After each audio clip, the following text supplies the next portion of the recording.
Hey, American Contractors, viewers of the American Contractor Show. I'm here with John Dye at Win the Storm, and I have to tell you, anyone that is associated with American Contractor Show, you are a badass. Big shout out to American Contractor Show. If you don't know, you definitely need to check out the Storm Summit. They're doing it in excellence. Check them out. Hey, what's up? This is your friend, Francisco Serrano. If you haven't checked it out, American Contractor Show, YouTube channel, Facebook channel, Twitter, Instagram, all the platforms, you need to go them, like them, start learning about your craft. Hey, I'm Matt Danskin with Restoration Referral System. Check out the American Contractor Show. The truck that they've got is awesome. Everything else that they have going on.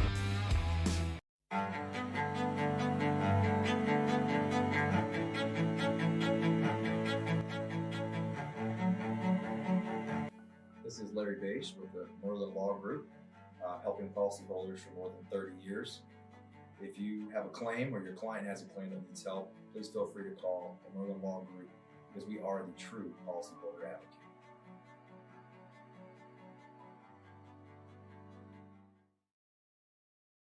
C3 was eager to help us, and even whenever we weren't giving them work, they were still eager to give advice. The things that they were putting out for the changing from DMO to RFG and giving that to the industry and not charging anything for it, I thought was really cool. And that's stuff that I as a contractor appreciate. I'd recommend C3 to any contractor that's looking for a PA, especially if you're around Colorado. Great guys, man. I'm nothing but happy with the work they've done for us.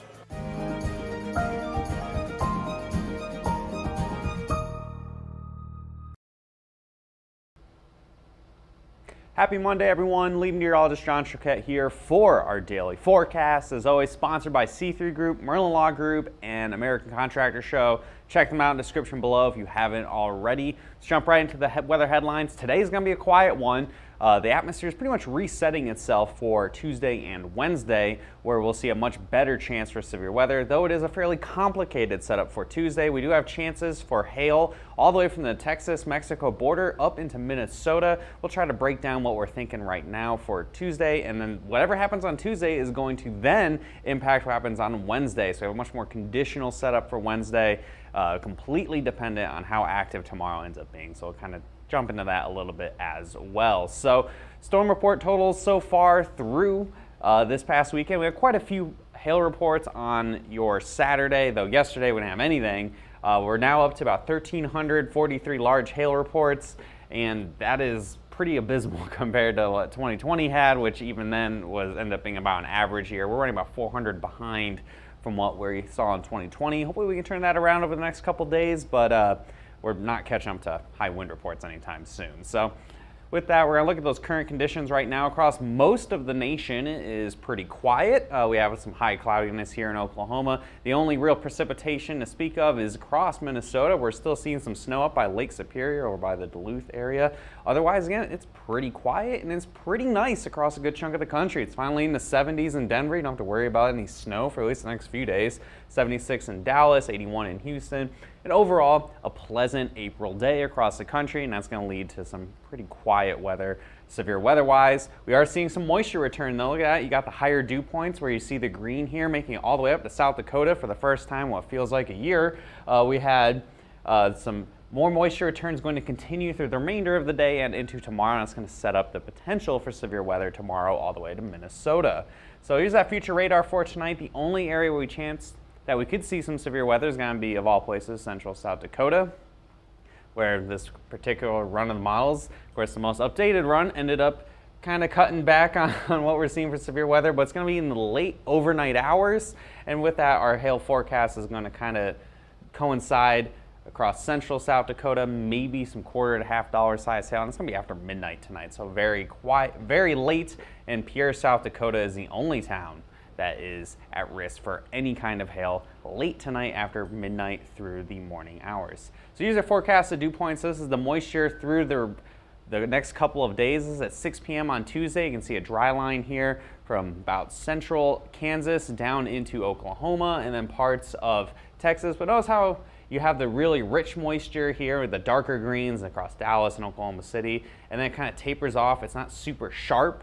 And that's going to cause things to be a little complicated for Tuesday. There could be some storms having a hard time getting going. There could be a lot of rain. There could be nothing at all. It's going to be really conditional to what ends up happening on Tuesday. And then after that, we push forward to Wednesday, and there's a more likely chance we'll see storms, especially extending all the way up towards the Chicago area. But if we have a lot of activity tonight on Tuesday, it'll make Wednesday be not as good, at least in Oklahoma and in Texas. And pushing forward that future radar for tomorrow, we'll see what this model has. These update every hour, so sometimes I see this for the first time with you guys. So this is what we're seeing as of 4 p.m. This model is showing some storms trying to fire up here across Texas Panhandle. Pretty quiet elsewhere across Oklahoma and Texas. And then, yeah, it looks like this one is showing it pretty quiet. This is one of many possible solutions that we're looking at here. This is actually showing more isolated activity across parts of Texas and down all the way, look at that, all the way close to the Rio Grande, and then possibly even by Oklahoma City. That's at 8 p.m. And moving through the evening hours, this is probably a pretty decent storm across the Red River, and some isolated storms all the way to 11 o'clock. So again, this is just one particular run of one particular model, and this updated well before we got the video on here, and this is actually showing more isolated storms for your Tuesday. We're going to shift up further north as well and see what we're having here for your Tuesday across Nebraska and into Colorado. It looks like we could see some storms in Colorado for the first time this year going into tomorrow. And jumping up to about 4:30, see, look, you got some activities over by the Fort Collins area, extending all the way into portions of Nebraska, and some storms up here in southern Minnesota as well. So we're going to be watching a bunch of different areas for hail. And as this continues to the overnight hours, dang, this looks it's crazy. It almost looks like one big storm.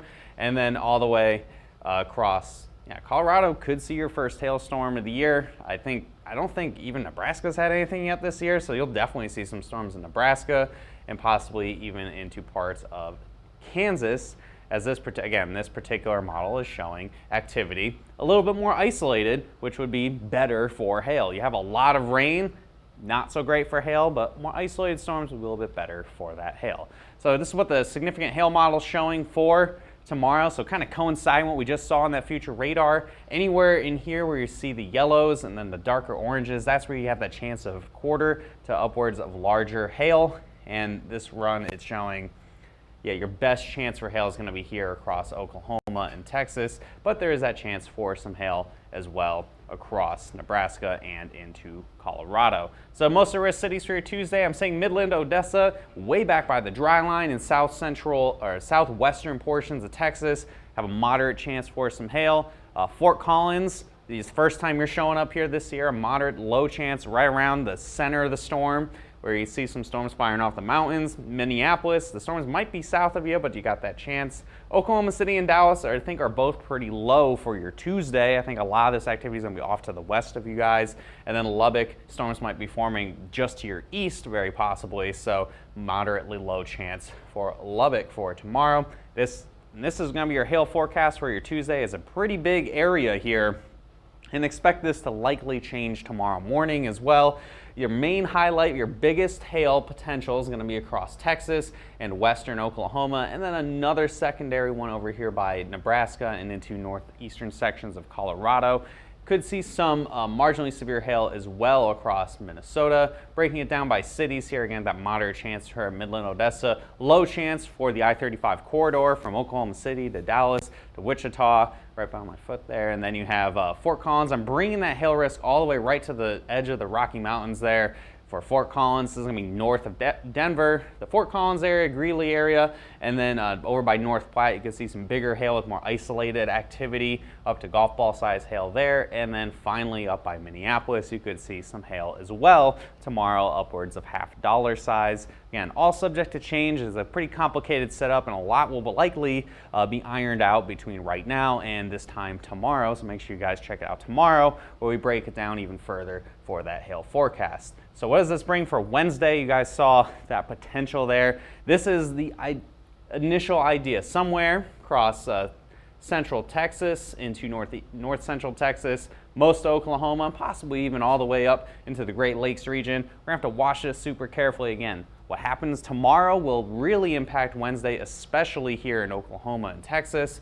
Further off to the north and east, The biggest concerns I have for like Missouri and Illinois would be more linear storm mode, so less hail, more wind, versus supercells, which we're seeing for tomorrow, which would be better for hail. Again, it's all pretty conditional. We're going to be kind of going over this day by day, so that's why you guys got to make sure you keep checking in with us every single day here at 12 p.m. Central Time on Twitter, Facebook, Instagram, YouTube. You guys know the drill, at HailTrace. Hit See First on Facebook so you don't miss any of our content. We have a cool video out from our chase on Friday of a bunch of different tornadoes we saw. You can go check that out. And you can give us a call at 855-334-4245. Any comments, questions, or concerns you guys may have. You want to set up a training, whatever it is, we're here to answer your questions. And always you can email us at info@hailtrace.com or visit our website for more details.